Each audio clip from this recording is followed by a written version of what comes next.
demain, le quart d'heure lyonnais, toute l'actualité chaque matin. Parce que Lyon demain se dessine aujourd'hui, voici l'essentiel de l'actualité. En ce mardi, nous sommes le 16 novembre. Le Citral a lancé la concertation prévue pour durer jusqu'au 15 février autour du projet de télécabine entre Lyon et Francheville. C'est officiel, le site Fagorbrandt à Gerland sera aménagé en centre de remisage et de maintenance pour le Citral et donc pour les tramways à partir de 2024. Plus question donc d'y organiser des manifestations culturelles. Chaque année, en novembre, la semaine européenne pour l'emploi des personnes handicapées est un moment fort de mobilisation, notamment à destination des entreprises. Objectif, faire comprendre aux chefs d'entreprise qu'embaucher une personne en situation de handicap n'est pas une contrainte, mais une richesse. Où en est-on au bout de 25 ans de travail de sensibilisation? Car cette semaine européenne a bien été lancée en 1997. Dans cette édition, nous interrogerons Gilbert Neves de l'ADAPT dans ce quart d'heure lyonnais. Donc, le groupe lyonnais Sequoia va prochainement distribuer des stations de recharge électrique pour vélos alimentées par énergie solaire. Explication dans le courant de cette édition. Solutrans, le rendez-vous international du véhicule industriel et urbain, se tient à partir d'aujourd'hui et pour 5 jours à Eurexpo. Rentré en France il y a 5 mois, alors qu'il était retenu en Turquie depuis 2019, l'enseignant-chercheur de la DOA Tunal Tinel a reçu officiellement le diplôme de citoyen d'honneur hier soir lors du conseil municipal de Villeurbanne. Lyon demain, le quart d'heure lyonnais, toute l'actualité chaque matin. Gérald de Bouchon. Bonjour à tous, bienvenue dans ce quart d'heure lyonnais. Le Citral lance donc officiellement la concertation prévue pour durer jusqu'au 15 février 2022 autour du projet de télécabine entre Lyon et Francheville. Documents d'information en ligne, réunions publiques, à distance ou en présentiel, permettront de se faire une idée du projet de liaison aérienne avant de donner son avis. 4 variantes sont à l'étude depuis Francheville via le plateau du 5e arrondissement, Sainte-Foy-les-Lyons ou la Mulatière avec un terminus à Perrache, Gerland ou place Jean Jaurès à Lyon. Les temps de trajet s'échelonneraient entre 26 et 29 minutes pour des tracés de 6 à 7 km. Les 2 fuseaux nord concerneraient à l'horizon 2030 entre 18 000 et 20 000 voyageurs par jour. Le fuseau centre connaîtrait entre 14 000 et 16 000 voyages. Le fuseau sud entre 8 et 12 000. Coût du projet 160 millions d'euros environ. Le site Fagorbrandt à Gerland sera aménagé en centre de remisage et de maintenance pour le Citral à partir de 2024 en vue d'une exploitation complète en 2026. La métropole l'a confirmé hier, une décision rendue indispensable par la création de 3 nouvelles lignes de tramway, T6 Nord, T9 et T10, et la nécessité donc de trouver un lieu adapté pour le remisage et la maintenance des 46 rames de tram d'une longueur de 43 mètres. 4 événements culturels majeurs utilisaient le site industriel délaissé par les machines à laver, les Nuits sonores, la Biennale de la danse, la Biennale d'art contemporain et le Lyon Street Food Festival. Cette occupation provisoire se terminera donc fin 2023. Un travail est en cours pour trouver un lieu afin d'accueillir ces événements culturels. Lyon demain, écoutez ma différence. Bonjour Gilbert Neves. Bonjour. Chaque année, l'ADAPT organise la semaine européenne pour l'emploi des personnes handicapées, l'occasion de mobiliser les énergies et de sensibiliser les entreprises. 25 ans après la mise en œuvre de cette campagne, elle est encore indispensable aujourd'hui en 2021? Oui, elle reste toujours indispensable, mais on ne sensibilise jamais assez les entreprises et puis on a encore beaucoup de personnes qui sont sans emploi, donc du coup, ça reste toujours d'actualité. Alors rappelez-nous l'ADAPT, qu'est-ce que c'est et quelles sont ses missions? Alors l'ADAPT est une association de loi 1901 qui est reconnue publique depuis pas mal d'années, elle a plus de 90 ans, l'ADAPT en fait, et c'est une association qui accompagne des jeunes des tout jeunes même, puisque c'est de l'enfance jusqu'à la retraite en fait, toutes les personnes en situation de handicap qui sont en besoin soit pour l'école, soit pour l'emploi, quoi. Avec un dispositif, vous appelez dispositif accompagné, c'est ça? Alors on a un site dispositif accompagné, d'emploi accompagné, oui, depuis quelques années, qui fonctionne pas mal, qui permet d'être déjà d'aider les entreprises à intégrer les personnes en situation de handicap et puis d'avoir un suivi régulier de référents de l'ADAPT sur cet accompagnement. Alors qu'est-ce qui bloque aujourd'hui en 2021 concrètement dans les entreprises pour freiner l'emploi des personnes en situation de handicap? Bon, ce qui bloque, c'est encore un peu la même chose, c'est-à-dire c'est le doute que peuvent avoir les personnes sur les qualités et les potentialités des personnes en situation de handicap, alors que le handicap n'empêche pas la compétence. C'est plus une question matérielle, hein, c'est plus une question de bureaux adaptés, d'ordinateurs, de choses comme ça, de postes de travail. Non, technologiquement les choses ont beaucoup évolué, donc il y a beaucoup d'aides, beaucoup de choses qui permettent aux personnes en situation de handicap de travailler dans de bonnes conditions. Et puis de plus en plus de personnes en situation de handicap qui se forment, qui se mettent au niveau des compétences Donc du coup, c'est pas ça qui freine. C'est encore l'idée, les idées reçues et ce que l'on peut avoir comme a priori par rapport au handicap. Comment justement vous agissez pour changer ces idées reçues? Alors bien sûr, on prépare les candidats, on les forme, on essaie de les apporter, leur apporter les compétences nécessaires. Mais au-delà de cela, on fait tout un tas d'actions, dont la Semaine européenne pour l'emploi des personnes handicapées maintenant depuis 25 ans, pour justement mettre au devant de la scène ces qualités, ces capacités de ces personnes-là. On crée aussi des actions nouvelles comme le Handi Move Emploi qui permettent aussi de démontrer aux entreprises que ces personnes-là ont beaucoup de volonté puisqu'ils vont démarcher directement les entreprises. Ça a été le cas aujourd'hui de ce Handi Move Emploi qui est parti de la région, en fait, de l'hôtel de région et qui est allé démarcher de nombreuses entreprises puisqu'on avait à peu près on avait 110, un peu plus de 110 candidats qui ont participé avec 60 accompagnateurs. Les accompagnateurs, ils sont des accompagnateurs bien sûr de l'ADAPT, mais aussi de partenaires qui sont toujours autour de l'accès à l'emploi, de l'accompagnement et de l'aide à l'accès à l'emploi. Il y a Pôle emploi, il y a Cap emploi, il y a Mission locale, d'autres structures associatives comme les nôtres, des centres de formation, il y a aussi la GFIP, le FIPHFP. Enfin voilà, ils sont vraiment présents pour améliorer le quotidien de ces personnes au niveau de l'emploi. Et quel est l'accueil que leur réservent justement les chefs d'entreprise? Alors c'est toujours très surprenant parce que quand on essaie de mobiliser les candidats pour venir participer à ce Handi Move Emploi, donc d'aller rencontrer en direct, on va au-delà de tout ce qui se fait à travers Internet, puisque là on va vraiment rencontrer les personnes dans les entreprises, dans les petites, très petites même et moyennes entreprises, et on va les rencontrer pour leur proposer, leur dire déjà, est-ce que vous êtes en période de recrutement, vous recherchez des stagiaires, des alternants, tout ce qui est moyen de mettre le pied à l'étrier par rapport à l'emploi est utilisé là sur ce Handi Move Emploi. On est agréablement surpris parce que les candidats y vont avec beaucoup de courage au départ, parce qu'il faut quand même aller se frotter à ces rencontres-là, et puis ils se rendent compte que les gens sont réceptifs, sont à l'écoute et effectivement leur apportent des offres. C'est quand on voit ce qui s'est déroulé ce matin, 110 candidats qui ont été un peu de partout sur la ville de Lyon, sur les différents arrondissements de Lyon et quelques villes limitrophes comme Villefranche et d'autres. Et ces 110 candidats ont rapporté plus de 350 offres, donc c'est pas mal. C'est pas mal. Ces offres-là,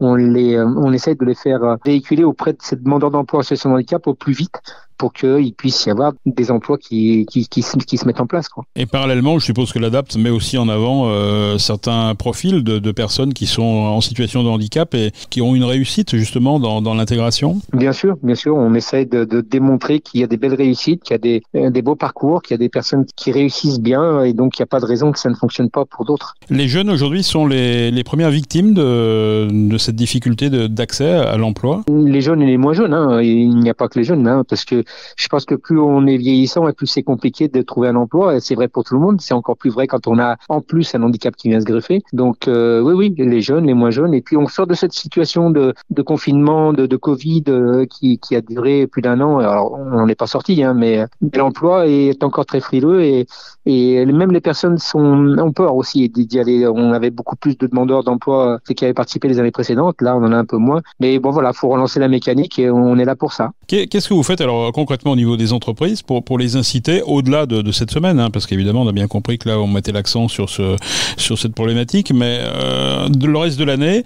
est-ce qu'il existe des dispositifs, est-ce qu'il existe toujours des aides justement pour embaucher des personnes en situation de handicap ou pas? Bien sûr.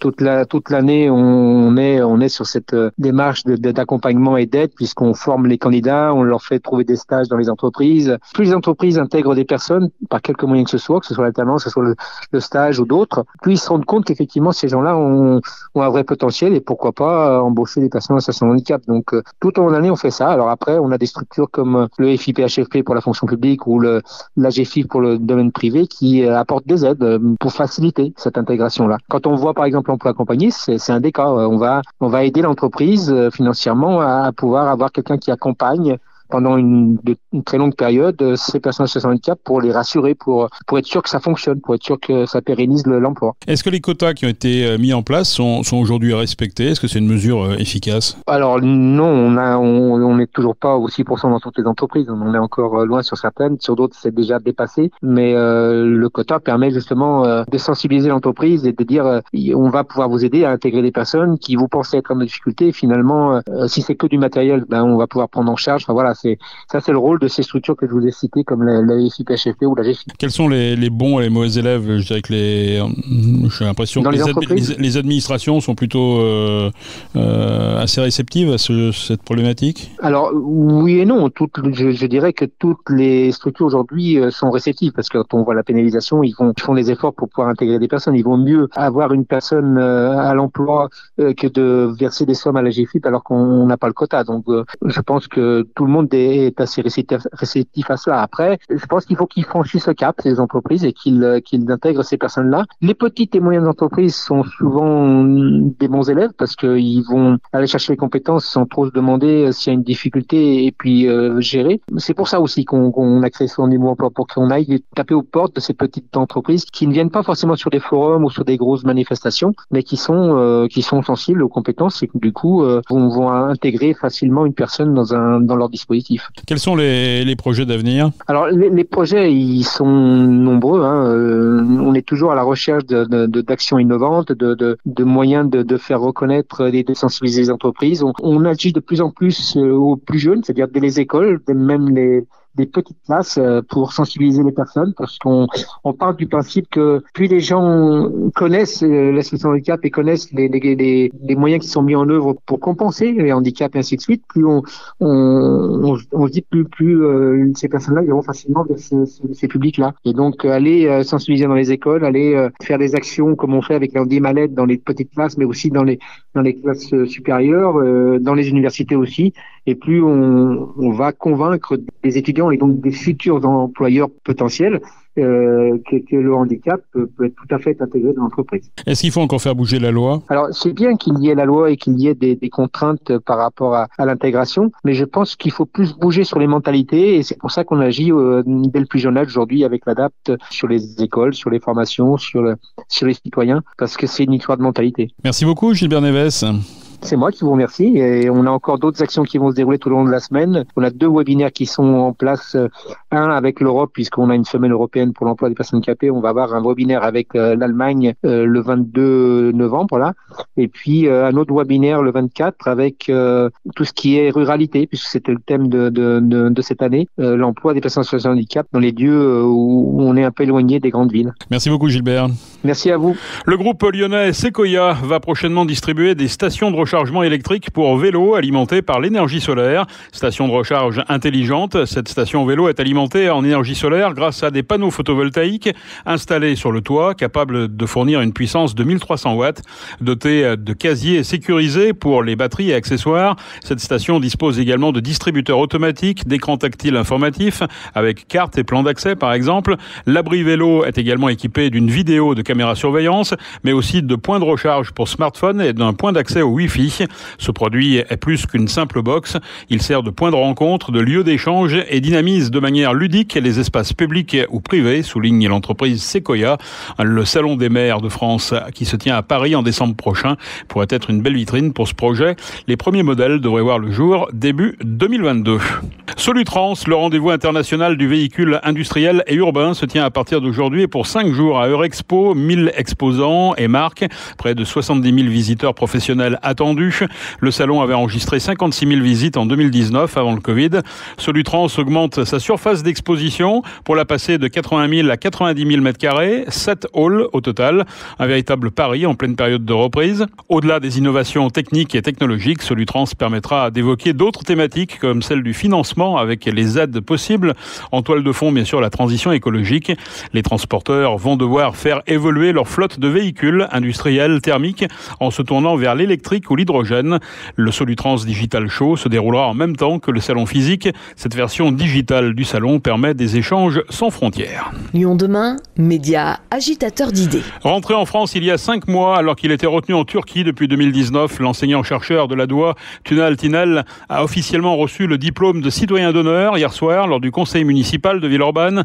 Les autorités turques l'accusaient notamment de propagande terroriste pour avoir signé une pétition demandant l'arrêt des opérations des forces de sécurité dans le sud-est de la Turquie.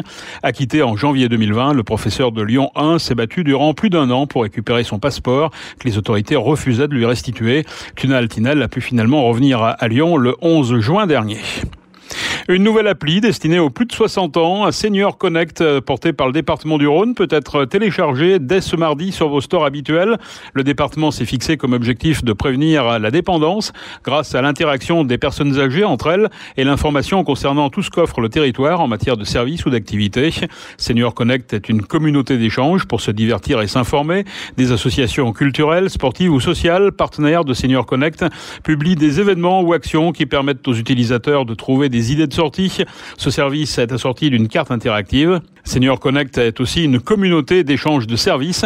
Des annonces peuvent être insérées et une messagerie sécurisée est intégrée à l'application avec un objectif de 3200 utilisateurs et utilisatrices seniors dès la première année. C'est la fin de ce quart d'heure lyonnais. Merci de l'avoir suivi. On se retrouve demain, même heure, même antenne. En attendant, restez prudents et passez une excellente journée.